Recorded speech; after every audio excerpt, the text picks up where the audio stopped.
sort of cut them back a bit and everything, and they need it. So okay, we're going to start.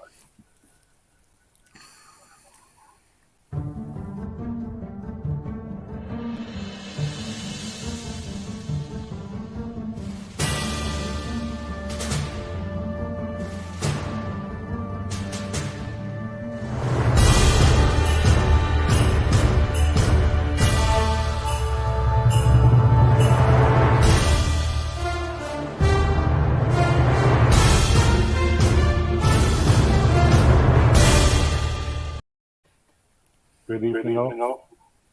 I hope you've had a good bank holiday. My dad went back today. Do you ever get to the moment when parents come for a long time, especially your dad? They don't want to leave.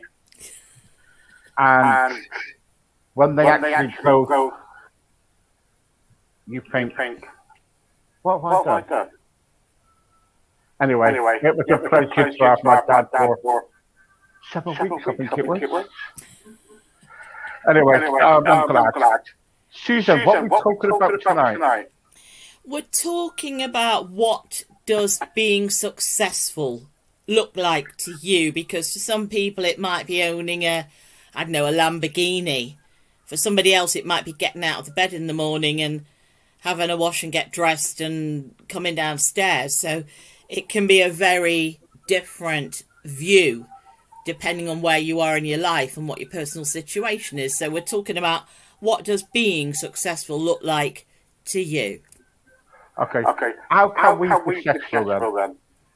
Well, it depends how you're feeling. I think for a lot of people, setting goals. So I think we all need to have some sort of goals to motivate us, to inspire us, to get us out of bed in the morning. I've said before, if you stay in your comfort zone, doing only what feels good and easy and comfortable for you, if you stay there too long, it shrinks.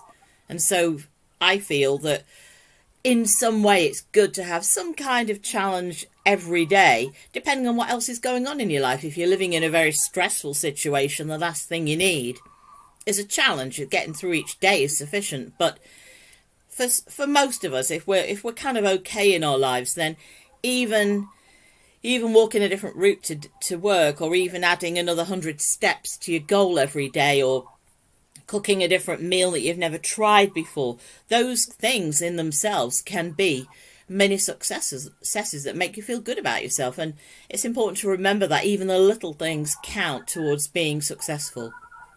And can we be successful? Well, I think if we acknowledge what we're doing, I mean, for some people, they just keep going and going and going and going, and they'll never ever pause and give themselves credit. Some people might set themselves a hugely overwhelming challenge that is, in some way they're never going to quite make it. So they might decide, I'm going to run a marathon, instead of breaking it down to, I'm going to do couch to 5K and then I'm going to do a 10K mini marathon or whatever it might be, instead of sort of saying today, right, I'm going to run the next London Marathon, which might be impossible, overwhelming and dishearten us. So I think, yes, we can be successful, but it's pitching those goals, those successes, to test us, challenge us, inspire us, but which don't completely overwhelm or demoralise us in the process. So what kind of goals do we need to aim for? I think it depends. I mean, I think one thing to bear in mind is that a lot of people are living vicariously. They're living other people's dreams. So as a child, your parents might obviously want the best for you. But for a lot of parents, it might be seeing their children go to university. And so for them, living through their children, living vicariously through their children, those goals of going to university and being a professional and becoming a doctor or an accountant or something, they're all consuming, and that's what they're coaching their children for. You often hear about that with tennis players, athletes, the dad on the sidelines cheering his daughter or son on the sidelines and completely overwhelming them. But I think the truth with any success is it's saying, okay, let me respect what my child, in this instance, let me respect what my child feels is something they want to aspire to. So it might be that they don't want to go to university. It might be that they want to learn a trade, or they want to go into the arts, or they might want to do something rather different that's not quite so challenging. And I think success is about pitching it, as I said before, to the person themselves, rather than saying, I never went to uni, so my kid must go. Or I never did this, so, they're going to be the first person in the family to do this or that. Or I want them to follow in the family business. And sometimes we have to stop and listen to what those children are saying, or listen to what those people that we're trying to coach or mentor, what's right for them, rather than ourselves and viewing success for ourselves. Is being successful necessary for our life? I think we all need to feel that we've accomplished something, and that's where noting each day those successes. It might be cooking a nice meal, it might be baking a cake, it might be weeding the garden, it might be planting some herbs and watching them grow. And if we are able to smile and say, I did that, and I painted that little picture, or I read that book, I read a chapter in the book, I was able to sit down and do that, or I sent my child to sleep. So all those, there's lots of little successes each day if we keep our eyes open, and if we pause long enough, rather than just, right, that's done, what's the next thing, that's done, what's the next thing. If we actually pause and give ourselves credit, we can start building our confidence, our self-esteem, our approach to life. Our happiness levels will improve if we are able to pause and recognise. And also recognise that sometimes not everything we do will succeed. And in those instances, we have to give ourselves credit. It's important to give ourselves credit for the lessons learned, the effort that we made. We tried. We might not have succeeded, but we tried. And it was a valuable experience in itself. We've learned what not to do next time, and that in itself is a success. Yeah, because we can all learn lessons from everything we do. I just tell people not to give up and just keep trying. Well, I think the most important lessons are from the things that didn't go to plan. There's a thing about how the high jumper only knows that they have achieved their maximum when they fail. Because if they keep soaring and clearing the bar, they do what's called raise the bar. You've heard that in normal everyday life. I'll raise the bar then, which means try harder for a bigger goal. And if we succeed with the thing that we're aiming for, there's a sense of saying, could I have done better? Could I have done more? Could I have improved on that? And so being aware that in many cases, many people report that it's the things that didn't go to plan that were the hugely valuable lessons in their lives, and hold on to that. Don't be disheartened if something doesn't go well, because you may have made some contacts while you're trying to sort the situation out. You may make new people in your life who teach you things, who share, who help, who assist, who form really valuable connections. And so sometimes the things that don't go to plan are the real gifts in our lives, and it's important to remember that. How can one be successful? How can one be successful? Everything they do.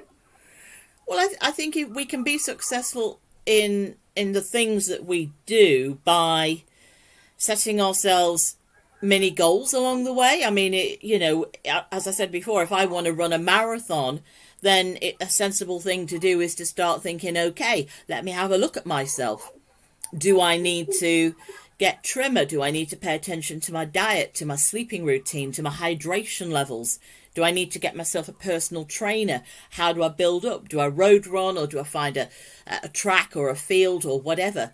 How do I do this? What kit, what appropriate kit do I need? Footwear, leotard, whatever, running shorts or something. What do I need to wear to make this a positive step for me? And each of those in turn are lessons that we learn, and some of them might not go to plan. You get people saying, I've got the wrong trainers, they're rubbing my feet, or I've got the wrong running shorts, they're rubbing my legs, or whatever it might be. And so it's learning about what to do and how to fix those many trials that might come along the way. So it's giving ourselves permission to have a go and not beating ourselves up if things don't go quite to plan, and allowing ourselves that lesson, that learning process to go along the way. Yeah, that's true. Yeah. We've been successful in life. What happens if the failures come in too? If the failures come in? Yeah. Well, I think I think one of the things to think about is I think our perspective on failure and how we view it perhaps in other people, because often a measure for success is what we look at in other people. And I think one person's success might be another person's not success. I wouldn't necessarily call it a failure, but one person's success might not match up for somebody else. But it's all relative. And one of the little stories that I use is supposing you were making a middle of the road purchase. Supposing you wanted to buy something that wasn't terrifically expensive, but was just okay, and all, I don't know whether it was a policy for something, or it was a car or whatever, or a piece of kit, a bathroom suite, for example, reasonable purchase.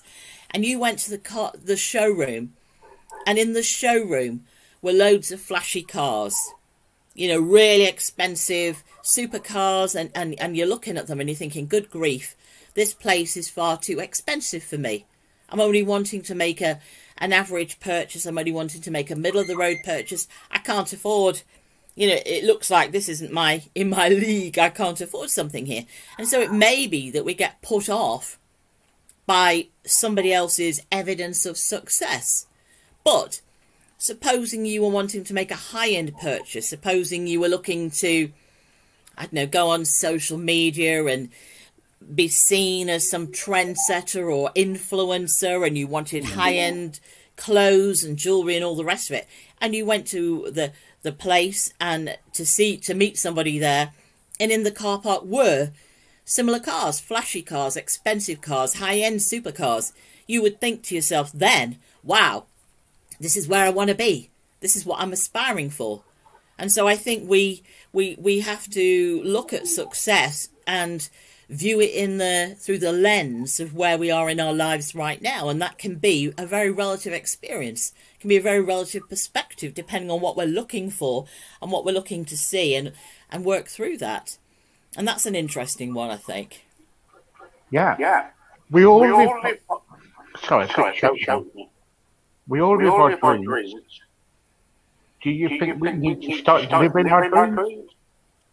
I think, again, depending on what's going on in our lives. I mean, if somebody has lots of worries, they've got sick family, they've got children they're still homeschooling, they've got loads of pressures, they're needing to earn money, and they're working long hours and trying to fit it in around everything else, it may be difficult within that framework to find a way to live your dreams. And I would suggest, in the context of that, to keep your stress levels managed and to give yourself some highs, that it's important to try and find a little bit of time within that framework to de-stress rather than necessarily set goals.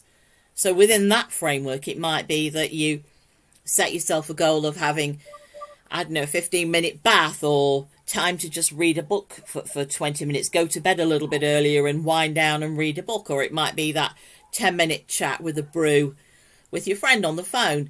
And so finding little spaces in your life to reward yourself and give yourself a boost can be important if you're living in a high stress environment, and those can be successes.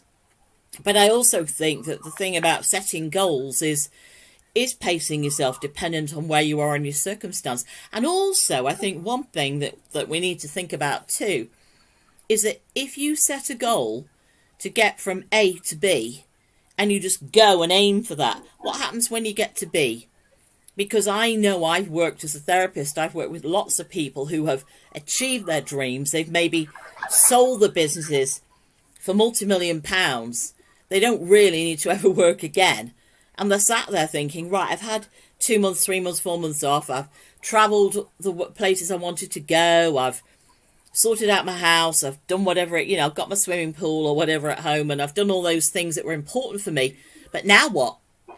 Because those people are often highly motivated, highly driven. they've got a lot going on, they've got a lot of knowledge and experience in life. What happens next? And so sometimes just being too focused on getting from A to B is not necessarily the way to go. I'm a big fan of detours. So I'm a big fan of if you're saying that's where I want to go, that's my goal, but actually another opportunity crops up along the way. Sometimes it can be very interesting to say, okay, I know where I'm aiming for, but actually I'm going to enjoy doing a little side hustle or a other little project, or take a little bit of time out to do some volunteer work because that turns me on and that motivates me. So I think sometimes being receptive to the goal, the main goal perhaps that you have, but also allowing yourself to enjoy the journey and enjoy what comes along the way. And that's important too. And also we need to believe in ourselves, don't we? Absolutely. And I mean, a lot of people have these vision boards where they map out, they actually cut out to motivate them. They actually have a big board, and they cut out all the different things that mean something to them. So it might be that there is a travel brochure and you cut out that beach or that, village that you want to visit, or whatever it might be, that supercar. It might be running a marathon, it might be losing weight, and there can be all sorts of things on that vision board, and perhaps just words that mean something for you, like peace or whatever it is that make a difference for you, and charting out on your board.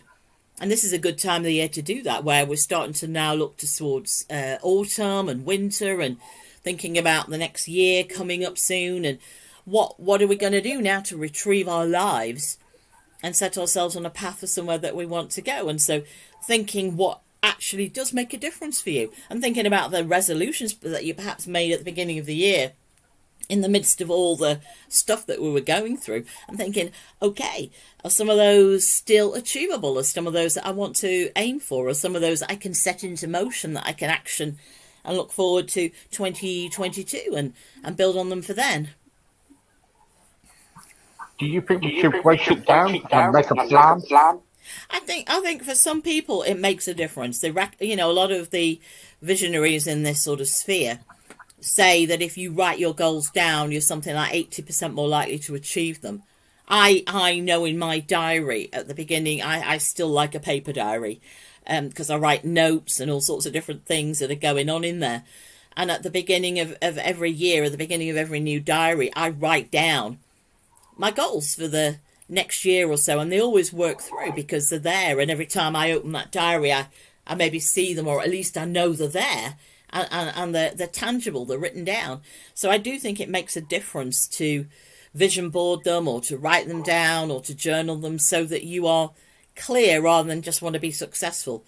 What do you mean? What does that mean for you? How will you know? I want to learn another language, or I want to set myself up in business on my own. I might want to just get myself small. I want to just set myself up as a mini little multi-level marketing business. But within taking that on, you will probably get quite a lot of training. You'll get somebody else who coaches you. You'll get somebody checking in with you. You'll have to be accountable. So whatever level you're working at can be really good. And it can be a good footing for skills that you need as you perhaps advance a bit and grow. Yeah. I think we all need that, don't we? We all need a bit of success in our lives. For sure.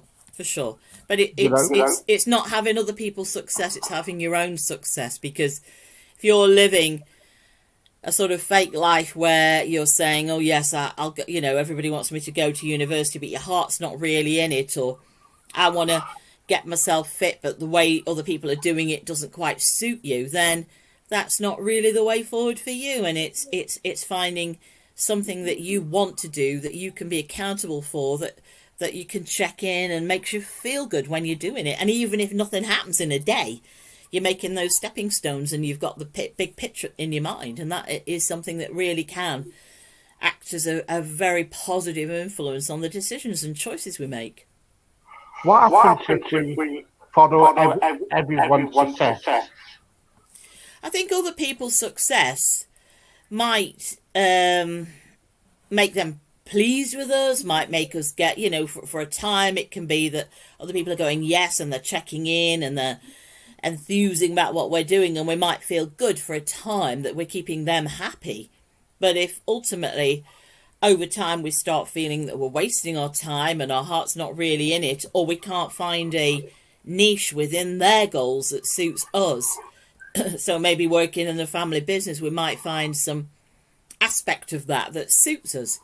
You know, I know somebody who didn't particularly want to go into the family farming business, but that person was able to set up a catering arm of that business, and that was something that he was really, really enthusiastic about. So the whole farming side wasn't particularly inspiring or inspirational for him, but he was able to enjoy setting up his own mini business under the banner of the farm, and that was catering and cakes and, you know, breads and things. And then he ended up setting up a sort of almost like a hospitality arm, and it thrived and was, you know, has done very, very well. But that was his ability to negotiate, if you like, and get something that suited him. And sometimes we can do that and sometimes we can't. Sometimes we have to say, no, this isn't working for me. I hear you, but I actually don't want to do this. I want to do that instead. And your family or the people who are enthusing you ought to be saying, really, that they want that person to be happy. And if you want that person to be happy, then you support them in their dreams and their goals. And that's important to remember. It's difficult sometimes, isn't it, about being successful if our hearts are not in it.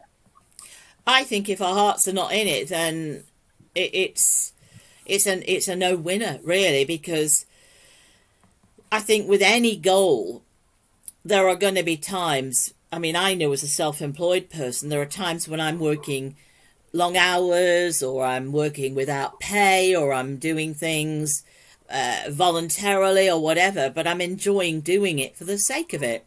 I'm enjoying doing it because I see the bigger picture, or it might be that I'm raising my profile, or it might be I'm getting to know people, or it might be I'm making connections, it might be I'm learning new skills. And I think that applies with any of us. But if our hearts are not in it, and we're working perhaps long hours or antisocial hours, or we're having to choose between work or play or whatever, then it's very, very difficult. And I know I personally check in on my business every day. To a greater or lesser extent. It doesn't mean I'm working 12-hour days every single day of the week, but I check in on my business every day because it's important to me and I enjoy it and I love what I'm doing.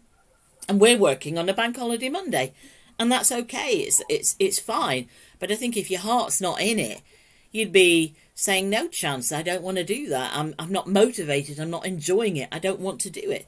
And I think you have to bear that in mind, that your heart's got to be in what you're doing, because that in the main is what makes it worthwhile. Of course. Yeah. There you go. Thank you, Susan. My pleasure. In life, you will face many defeats in life, but never let yourself be defeated. That's all I have to say. Thank you. Bye-bye for now.